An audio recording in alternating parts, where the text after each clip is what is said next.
क्या है मुक्ति का रहस्य और एक शेर की कहानी। दरअसल मुक्ति कोई मंजिल नहीं, बल्कि यह सत्य जानना कि बंधन और मोक्ष ये दोनों केवल आपके अपने ही चंचल मन के कल्पित विचार हैं। अब तक की चर्चा में हमने यह भली भांति जाना कि हम एक शाश्वत साक्षी हैं और यह मिथ्या अहंकार ही हमारे समस्त दुखों का प्रधान कारण है। अब जीवन का सबसे महत्वपूर्ण सवाल हमारे सम्मुख आता है कि वास्तव में बंधन क्या है और जिसे हम खोज रहे हैं वह मुक्ति या मोक्ष क्या है। हम अज्ञानतावश हमेशा यही सोचते रहते हैं कि हम वर्तमान में बहुत ही बुरी तरह बंधे हुए हैं और हमें कठिन मेहनत करके, लंबी साधना करके, बहुत पुण्य कमाकर अंत में किसी दिन मोक्ष को प्राप्त करना है। हम मोक्ष को एक दूर स्थित मुकाम या मंजिल की तरह देखते हैं, जहां हमें अपनी यात्रा के अंत में पहुंचना है।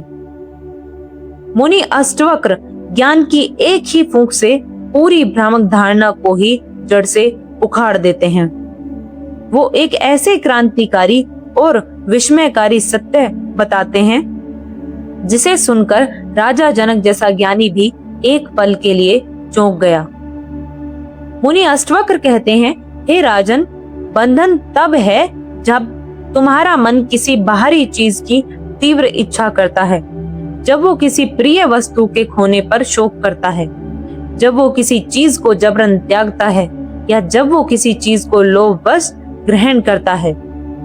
बंधन तब है जब मन किसी बात पर अत्यधिक प्रसन्न होता है या किसी अप्रिय घटना पर क्रोधित होता है। अत्यंत ध्यान दीजिए, मुनि अष्टवक्र यहाँ यह नहीं कह रहे कि इस बाहरी संसार में कोई बंधन है। वो तो साफ कह रहे हैं कि बंधन केवल तुम्हारे मन के भीतर स्थित है।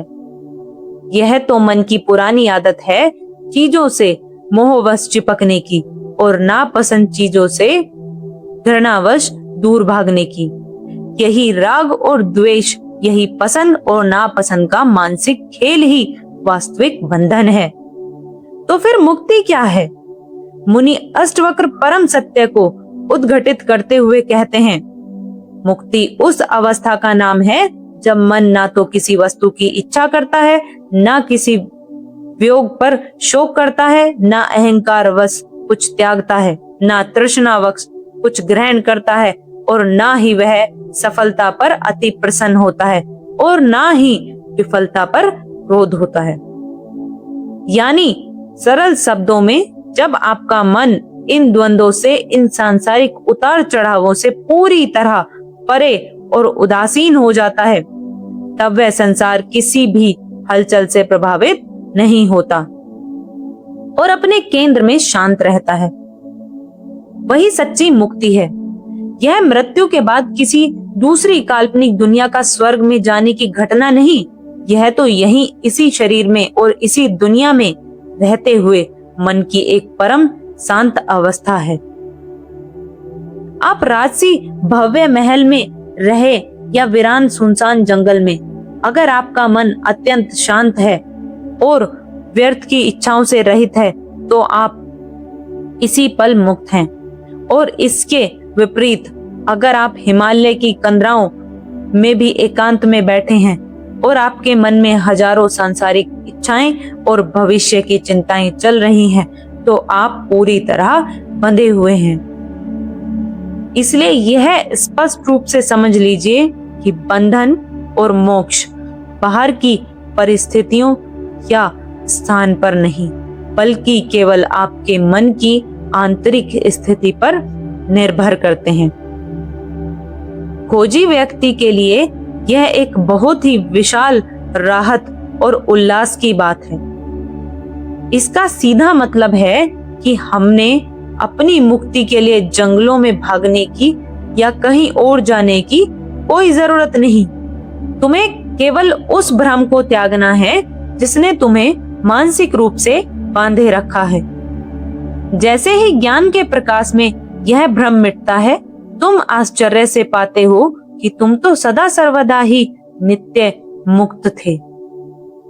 इसे एक बहुत ही सुंदर और प्रसिद्ध कहानी से हृदयंग कीजिए। एक शेर का छोटा सा बच्चा पैदा होते ही अपनी माँ से बिछड़ गया और संयोगवश बकरियों के एक विशाल झुंड में पलने बढ़ने लगा। वो बकरियों के साथ रहते रहते खुद को भी एक बकरी ही समझने लगा। वो उन बकरियों की ही तरह डरा सहमा रहता और मिमियाता। वो उन्हीं की तरह घास खाता। वो अपनी जन्मजात शक्ति, अपनी राजसी प्रकृति और अपनी गर्जना को पूरी तरह भूल चुका था। एक दिन एक वृद्ध और बुद्धिमान बूढ़े शेर ने उस अजूबे को देखा और वह यह देखकर हैरान रह गया कि जंगल का राजा बकरियों के बीच मिमिया रहा है। वह उस बच्चे को पकड़कर जबरन एक शांत नदी के किनारे ले गया और स्थिर पानी में उसे उसकी अपनी परछाई दिखाई। उस बूढ़े शेर ने गरज कर कहा, देख नादान, तू कोई डरपोक बकरी नहीं, तू तो मेरे ही तरह जंगल का राजा शेर है। और फिर उस बूढ़े शेर ने एक गूंजती हुई गर्जना की। उसकी गर्जना सुनते ही उस बच्चे के अंदर सोया हुआ शेर भी अचानक जाग गया और उसने भी पहली बार अपनी पूरी शक्ति से गर्जना करने की सफल कोशिश की। जिस पवित्र क्षण में उसने अपनी असली शेर वाली पहचान को पहचाना, उसी पल वह बकरियों के मानसिक भय से सदा के लिए मुक्त हो गया। विचार कीजिए, क्या उस क्षण उसे नया शेर बनना पड़ा? क्या उसे शेर होने की कोई डिग्री हासिल करनी पड़ी? नहीं, वह तो शेर ही था। बस वह इस सत्य को भूल गया था। यही हम सबकी वर्तमान स्थिति है।